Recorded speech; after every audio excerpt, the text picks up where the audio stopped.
اعوذ باللہ من الشیطان الرجیم بسم اللہ الرحمن الرحیم وَقُلْنَا يَا آدَمُ اسْكُنْ أَنْتَ وَزَوْجُكَ الْجَنَّةَ وَكُلَا مِنْهَا رَغَدًا حَيْثُ شِئْتُمَا وَلَا تَقْرَبَا هَٰذِهِ الشَّجَرَةَ فَتَكُونَا مِنَ الظَّالِمِينَ فَأَزَلَّهُمَا الشَّيْطَانُ عَنْهَا فَأَخْرَجَهُمَا مِمَّا كَانَا فِيهِ وَقُلْنَا اهْبِطُوا بَعْضُكُمْ لِبَعْضٍ عَدُوٌّ وَلَكُمْ فِي الْأَرْضِ مُسْتَقَرٌّ وَمَتَاعٌ إِلَىٰ حِينٍ صدق اللہ العظیم۔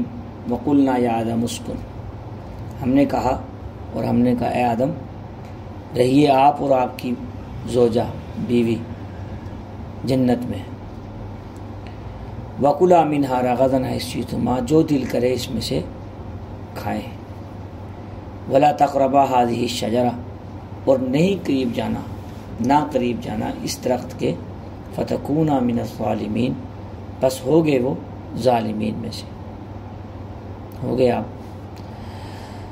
فَأَزَلَّهُمَا الشَّيْطَانُ، پس پھسلا دیا ان کو شیطان نے، انہا اس سے،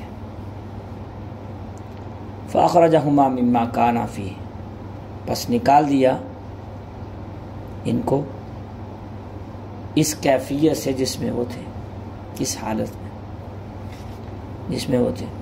وَقُلْنَا اهْبِطُوا، اور ہم نے کہا اتر جائیں، تم میں سے بعض کے دشمن ہوں گے، وَلَكُمْ فِي الْأَرْضِ، اور تمہارے لیے زمین ہے، اس میں ٹھہرے رہیں اور ایک مقررہ وقت تک نفع اٹھائیں گے۔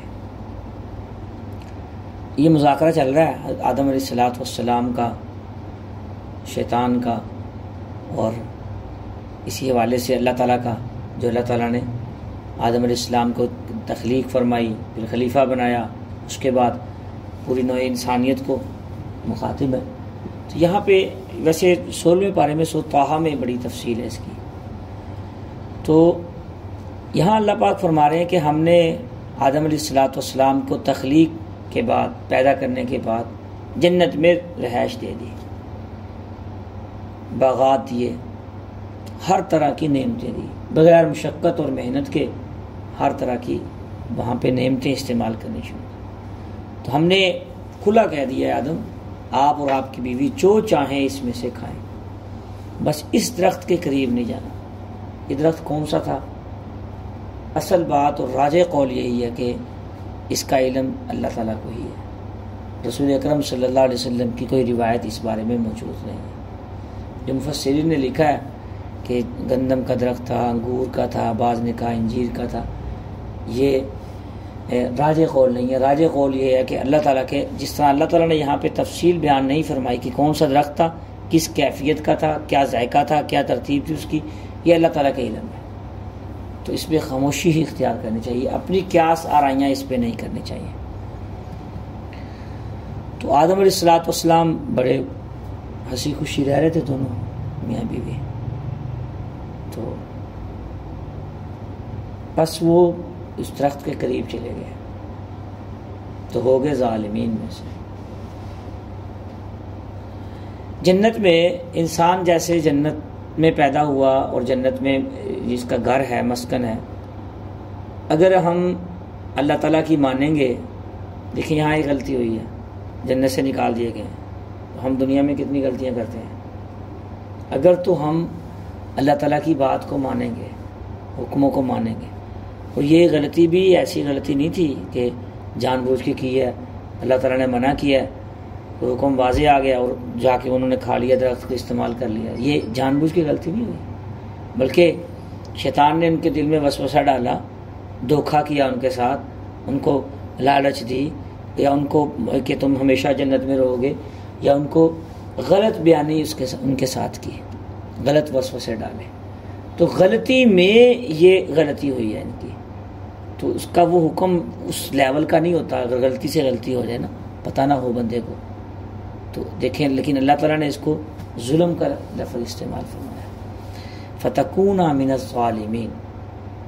ہم کتنی غلطیاں کرتے ہیں، ہمیں پتہ ہے زنا حرام ہے، ناجائز ہے، بد نظری حرام ہے، ملاوٹ حرام ہے، کسی کو تکلیف پہنچانا یہ ایذائے مسلم حرام ہے، حق تلفی حرام ہے، کتنی چیزوں کا ہمیں پتہ ہے. تو وہ ایک غلطی ہوئی، وہ بھی غلطی سے غلطی ہوگی، پھسلا دیا شیطان نے تو جنت سے محروم کر دیے گئے. اگر ہم دنیا میں آ کے جنت والے کام، اللہ والے کام، اللہ کے حکموں کے مطابق زندگی نہیں گزاریں گے تو ہم پھر جنت سے محروم کر دی جائیں گے، پھر ہمارا ٹھکانہ جہنم ہوگا. یہ سوچنے کی بات ہے. تو اب آپ راستہ اللہ تعالیٰ نے دکھا دیا، اختیارات بھی دے دیے ہیں، اپنی مرضی ہے، جیسے مرضی زندگی گزاریں. اچھی گزاریں گے تو اچھا ٹھکانہ ہوگا، بری گزاریں گے تو برا ٹھکانہ ہوگا. اس میں کوئی تیسری بات نہیں ہے. جو تیسری بات نکالنے کی کوشش کرتے ہیں لوگ، بہت سے لوگ ہوں گے اللہ بڑا مہربان ہے بخش دے گا ویسے ہی ہم کریں کچھ نہ، تو یہ ان کی خوش فہمی ہے واقعی اللہ مہربان. تو پھر یہ قرآن کا مطلب کیا ہے، حدیث کا مطلب کیا ہے، جنت اور جنت کا جو کنسیپٹ ہے اس کا کیا مطلب ہے؟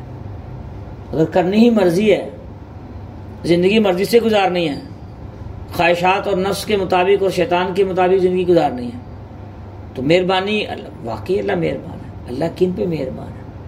جو اللہ کو رب سمجھ کے رب کو بھی مانے اور رب کی بھی مانے، اللہ ان پہ مہربان ہے.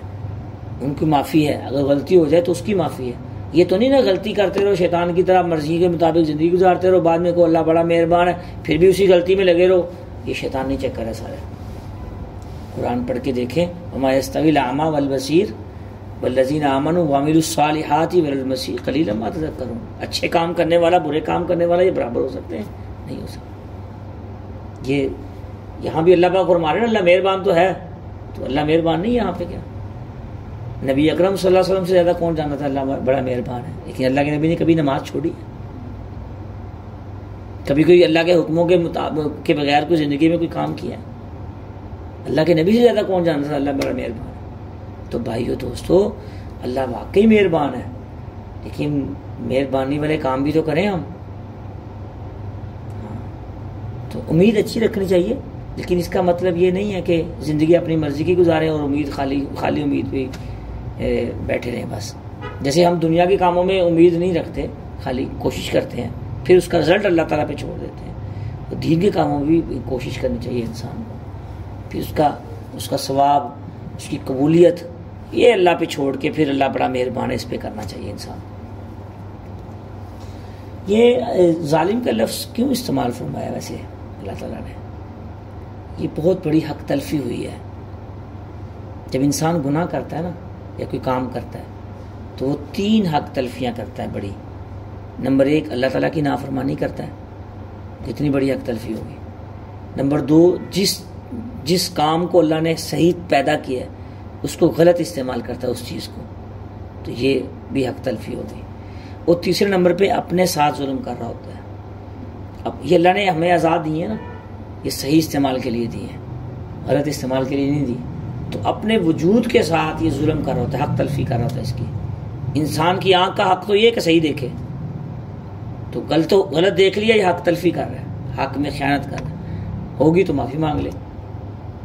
ایسے ہی ہاتھ ہے انسان کا سارا جسم، تو یہ بھی حق تلفی. ان 3 حق تلفیوں کی وجہ سے اللہ تعالیٰ نے یہ مفسرین نے لکھا ہے کہ یہ لفظ استعمال فرمایا.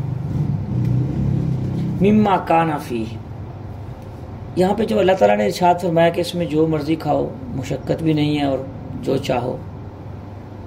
وکلما منہا رغدا حیث شئتما، جو چاہو. جنت میں ایسے ہی ہوگا. جب ہم جائیں گے اللہ تعالیٰ ہم سب کی کامل بخشش فرمائے، مغفرت فرمائے، دنیا میں صحیح زندگی نصیب فرمائے اتباع والی، اور جنت الفردوس میں جگہ بھی عطا فرمائے. تو وہاں جنت میں یہی چیزیں ہوں گی، جو چاہے گا انسان اس کو وہ ملے گا.